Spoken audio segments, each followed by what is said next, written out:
नमस्कार। किसान आंदोलन से देश की सियासत गर्म है और भारतीय जनता पार्टी और मोदी सरकार पर इसका प्रेशर पड़ रहा है।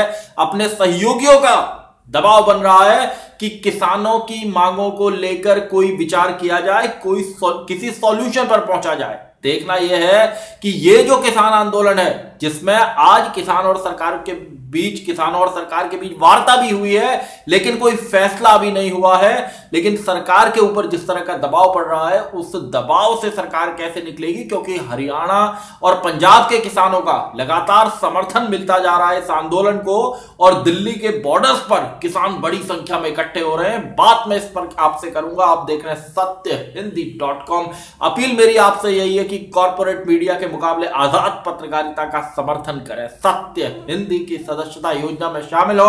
आर्थिक भुगतान का लिंक हमने डिस्क्रिप्शन में दिया हुआ है। किसान आंदोलन ने वास्तव में देश की सियासत को गरमा दिया है। इतनी बड़ी उम्मीद, इतने किसानों के आने की उम्मीद सरकार को भी नहीं रही होगी, क्योंकि जब से ये कृषि कानून बने और जब ऑर्डिनेंस आया था, तब से हरियाणा और पंजाब में इसके खिलाफ छोटी मोटी बैठकें किसानों ने करनी शुरू कर दी थी। और शिरोमणि अकाली दल, जो उस समय भारतीय जनता पार्टी के साथ थी, उसने भी मैसेज दे दिया था कि इन ऑर्डिनेंसेस को लेकर पंजाब में विरोध हो रहा है तो सरकार इस पर पुनर्विचार करे। लेकिन सरकार ने इसको शायद हल्के में लिया और इनको कानून बना दिया। उसके बाद शिरोमणि अकाली दल ने अपना रास्ता किनारा कर लिया एनडीए से, क्योंकि उसको पता था कि उसकी सियासी जमीन जो है वो किसानों के दम पर है, और किसान जब उससे इस ऑर्डिनेंस के खिलाफ उतर रहे हैं, इन कानूनों के खिलाफ उतर रहे हैं, तो ऐसे में उसकी सियासत को नुकसान होगा। इसलिए शिरोमणि अकाली दल ने वहां से अपना नाता तोड़ा और भारतीय जनता पार्टी ने इस बीच बिहार का भी चुनाव था, और उस चुनाव में सफलता मिलने के बाद ये माना कि किसान जो है वो खुश हैं और जो विरोध है वो हरियाणा पंजाब तक ही सीमित है। लेकिन 26 नवंबर का जो कूच हुआ, जिसमें पंजाब के किसान आए और उसके बाद हरियाणा के किसानों ने उनका साथ दिया, तो आज आप नेशनल मीडिया पर या तमाम यूट्यूब चैनल्स पर देख सकते हैं कि जो आंदोलन है वो इतना बड़ा हो गया है कि सरकार के लिए मुश्किल खड़ी हो गई है। बीजेपी के नेताओं की लगातार बैठकें इसको लेकर हो रही है कि कैसे इस आंदोलन का हल निकाला जाए। लेकिन उस सबके बीच में जो सरकार के अपने सहयोगी हैं वो भी आंखें तरेर रहे हैं। इसमें हरियाणा की जननायक जनता पार्टी जेजेपी, उनकी तरफ से यह कहा गया है कि सरकार को कृषि कानूनों को लेकर जो किसानों की मांग है उस पर विचार करना चाहिए, और जो भी सर्वसम्मत हल हो उसे जल्द से जल्द लागू किया जाना चाहिए। एमएसपी को भी अपने कानून जो बने हैं उनमें शामिल करने पर सरकार को विचार करना चाहिए। ये बयान है अजय सिंह चौटाला का, जो हरियाणा के deputy chief minister Dushyant Singh Chautala के पिता हैं। और इसके बाद आप जानते हैं कि दिल्ली का जो आसपास का इलाका है, जिसमें हरियाणा भी है, पंजाब भी है, पश्चिमी उत्तर प्रदेश भी है और राजस्थान भी है, इन इलाकों में किसान राजनीति बहुत ताकतवर है। और यहां से जो किसान नेता निकले हैं, जिसमें चौधरी चरण सिंह भी हैं, राजेश पायलट भी हैं, और तमाम ऐसे नेता, चौधरी बीरेंद्र सिंह या तमाम ऐसे नेता, वो खुद को किसान नेता कहलाना पसंद करते हैं। और इन इलाकों में किसानों की बहुत अच्छी आबादी है और बहुत ताकतवर आबादी है। ऐसे किसान जो राजनीति से भी जुड़े हुए हैं, जो खेती बाड़ी के काम में भी है, उनके पास ताकत है, क्योंकि इन इलाकों में इंडस्ट्रीज लगी है।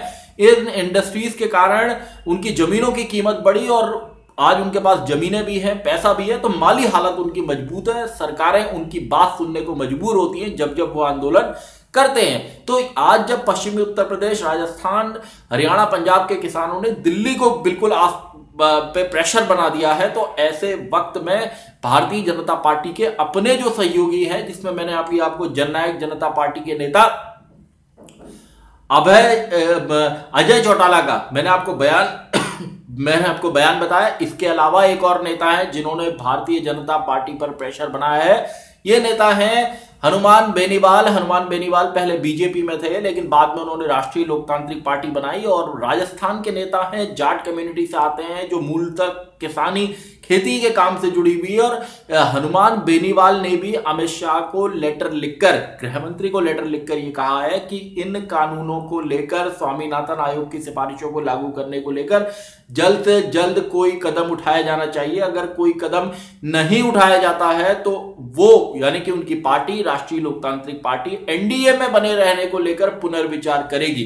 तो वैसे तो बीजेपी को लोकसभा में किसी तरह की कहीं कोई दिक्कत नहीं है, उसके पास अपने भरपूर समर्थन हासिल है, बहुमत है, लेकिन परेशानी यह है कि जब आपको सहयोगी एक के बाद एक छोड़ेंगे तो निश्चित रूप से इससे कहीं ना कहीं असर होता है। और हनुमान बेनीवाल का राजस्थान के उन इलाकों में जहां पर जाट आबादी ज्यादा है, जिसमें बाड़मेर है, नागौर है, सीकर है, इन इलाकों में उनका अच्छा असर है। और भारतीय जनता पार्टी ने उनसे गठबंधन इसीलिए किया था कि जाट वोट भी उनके साथ उनकी पार्टी को भी मिलेंगे गठबंधन के कारण। लेकिन अब जब हनुमान बेनीवाल ने साफ कह दिया है कि भाई आप पुनर्विचार करो इनको लेकर, तो ऐसे में सियासत बहुत तेज हो रही है, मोदी सरकार पर प्रेशर पड़ रहा है, एनडीए उससे बाहर जा चुकी है।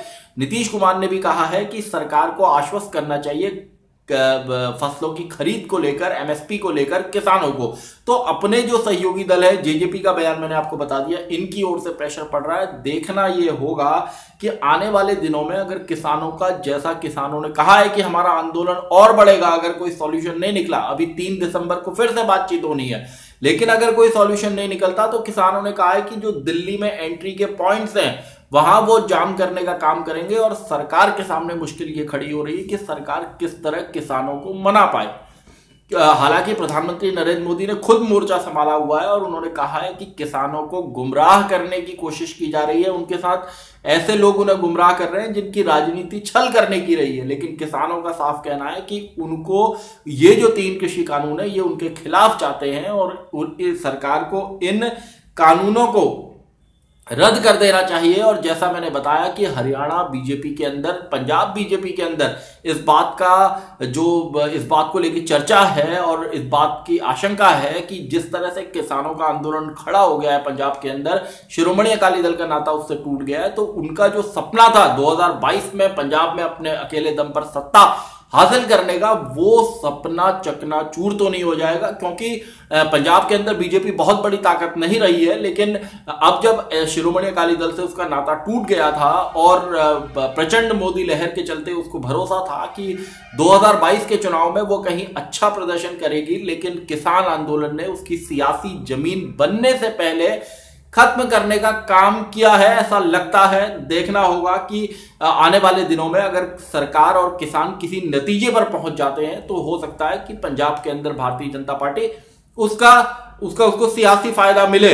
और वही हाल हरियाणा में भी है, जैसा मैंने यहां पे कहा, जेजेपी का बयान हो या इसके अलावा एक दादरी से निर्दलीय विधायक हैं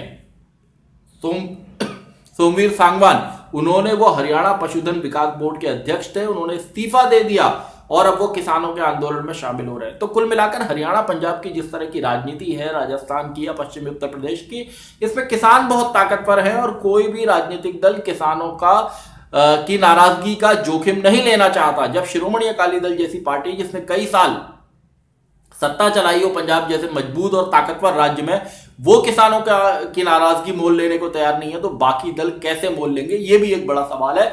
इसी क्रम में जेजेपी का जो बयान आया है या राष्ट्रीय लोकतांत्रिक पार्टी के नेता अध्यक्ष हनुमान बेनीवाल का जो बयान आया है, उनको भी आप देख सकते हैं और इसको भी देख सकते हैं कि किसानों ने जो कहा है कि कई महीनों का राशन, 4 महीने 6 महीने का राशन वो सांस लेकर आए हैं। और जिस तरह का सपोर्ट खिलाड़ियों का, कलाकारों का, पंजाबी कम्युनिटी का उनको देश भर में, इसके अलावा दुनिया भर में सोशल मीडिया से मैसेज जा रहा है, आवाज उनकी पहुंच रही है, उन्हें मिल रहा है। तो ऐसे में माहौल जो है दिल्ली का वो काफी गर्म हो गया है। और दिल्ली क्योंकि देश की कैपिटल है, नेशनल कैपिटल है, आने जाने के रास्तों पर जहां पर सिंगू और टिकरी बॉर्डर पर किसान बैठे हुए हैं, हरियाणा से दिल्ली और दिल्ली से हरियाणा लोग आते जाते हैं, ऐसे में वहां जाम लगने की मुसीबत पैदा हो रही है। यहां यूपी गेट पर पश्चिमी उत्तर प्रदेश के किसान बैठे हुए हैं। ऐसे हालात में बीजेपी लगातार बैठकें कर रही है, जेपी नड्डा के घर पर बैठक हो चुकी है और सरकार का जो थिंक टैंक है वो लगातार इस बात की कोशिश कर रहा है कि कैसे इस मसले का, इन मुश्किलों का हल निकाला जाए। और ताजा जो सूरत हाल है उसमें ना तो सरकार और ना किसान, कोई पीछे हटने को तैयार नहीं दिखता। किसानों की एक सूत्री मांग है कि इन काले कानूनों को रद्द कर दिया जाए, जबकि सरकार का साफ कहना है कि उन्हें भ्रमित किया जा रहा है और ये जो कानून है ये किसान को गुलामी से, दास्ता से मुक्ति देने वाले हैं, ये किसान के भले के लिए कानून है। लेकिन अब देखना यह होगा कि इस मामले में क्या जो गतिरोध है, जो हर्डल्स हैं, जो बाधाएं हैं, वो कैसे खत्म होती है, कैसे कहीं कोई सॉल्यूशन निकलता है, इस बात को देखना होगा। और ये भी देखना होगा कि आने वाले दिनों में अगर किसानों का आंदोलन बढ़ता है, किसान संगठन और ज्यादा आते हैं, जैसे टैक्सी यूनियन भी किसानों के समर्थन में आई है, उसने कहा है कि भाई हम यहां से अगर जल्दी उनकी मांगे नहीं मानी जाती हैं, 2 दिन का वक्त उन्होंने दिया है, तो टैक्सी, ऑटो, इनकी सर्विस को हम बंद कर देंगे। तो ये एक मुश्किल खड़ी करने वाली स्थिति है। नेशनल कैपिटल में जाम की स्थिति हो जाएगी, लोग परेशान होंगे और ऐसे हालात में किसी ऐसे हल पर पहुंचना पड़ेगा जहां किसान भी राजी हो और सरकार भी राजी हो, लेकिन ऐसा होता नहीं दिख रहा है। तो देखना होगा आने वाले दिनों में क्या होता है। हाल फिलहाल भारतीय जनता पार्टी की मुश्किल है उसके सहयोगी दलों ने ही बढ़ा। सत्यहिंदी.com में आज के लिए बस इतना ही। ऐसे ही तमाम मुद्दों पर मेरी आपसे आगे भी बातचीत होती रहेगी। धन्यवाद। सत्य हिंदी के और वीडियोस को देखने के लिए हमारे YouTube चैनल को सब्सक्राइब करें और सीधे नोटिफिकेशन पाने के लिए बेल आइकन दबाएं।